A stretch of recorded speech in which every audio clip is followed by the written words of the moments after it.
Hi friends, మనకు central government notification వచ్చింది. ఈ వీడియోలో మనం చెప్పేసుకుందాం. ఇది వచ్చేసి మనకు ఎయిమ్స్ నుంచి అయితే వచ్చిందండి, all India institute of medical science నుంచి. సో అక్కడి నుంచి మనకైతే ఈ నోటిఫికేషన్ నర్సింగ్ ఆఫీసర్కి అయితే వచ్చింది.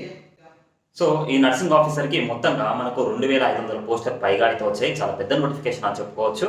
సో దీనికి వచ్చేసి మనకు క్వాలిఫికేషన్ ఏముండాలంటే బీఎస్సీ నర్సింగ్ చేసిన ప్రతి ఒక్కరు దీనికి ఎలిజిబులే. అదేవిధంగా మనకు diploma in general nursing and midwifery చేసిన వాళ్ళు కూడా దీనికి వెళ్తారు. దాన్ని వచ్చేసి జిఎన్ఎం అంటారు, డిప్లొమా ఇన్ జిఎన్ఎం. అది చేసిన మీరు ఎలిజిబులే. ఇంకొచ్చేసి దీని యొక్క మెయిన్ థింగ్ ఏం చెప్పాలంటే 80% ఆఫ్ దీని యొక్క పోస్టులు ఓన్లీ ఫర్ గర్ల్స్కి. అది గుర్తుపెట్టుకోవాలి. మనకు దీనికి ఒక పే బ్యాండ్ చూసుకుంటే కూడా చాలా మంచి పే బ్యాండ్ ఉంది. ఇది అదేవిధంగా నేను చాలా నోటిఫికేషన్ టెలిగ్రామ్ గ్రూప్లో వేస్తూ ఉంటాను. మీరు అక్కడి నుంచి తీసుకోండి. ఈ నోటిఫికేషన్ కూడా నేను టెలిగ్రామ్ గ్రూప్లో అప్లోడ్ చేస్తాను. అక్కడి నుంచి తీసేసుకొని డీటెయిల్గా చదువుకోండి. నోటిఫికేషన్ తర్వాత అప్లై చేసేసుకోండి.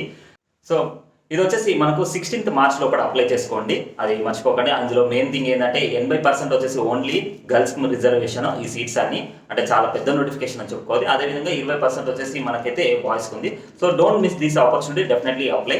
ఏదైనా డౌట్స్ ఉంటే నేను కామెంట్ సెక్షన్లో అడగని, నేను రిప్లై ఇస్తాను. అదేవిధంగా మనకు ఈ ఇన్ఫర్మేషన్ ఎవరికైనా నచ్చింది, ఎవరైనా మీ చుట్టుపక్కల బీఎస్సీ నర్సింగ్ కానీ ఇట్లా చేసిన క్వాలిఫికేషన్ వాళ్ళంటే కంపల్సరీగా దీని అయితే వాళ్ళకి షేర్ చేయండి. So thank you friends, thank you for watching. And next వీడియోలో మనకు నోటిఫికేషన్ చెప్పుకుందాం. బాయ్.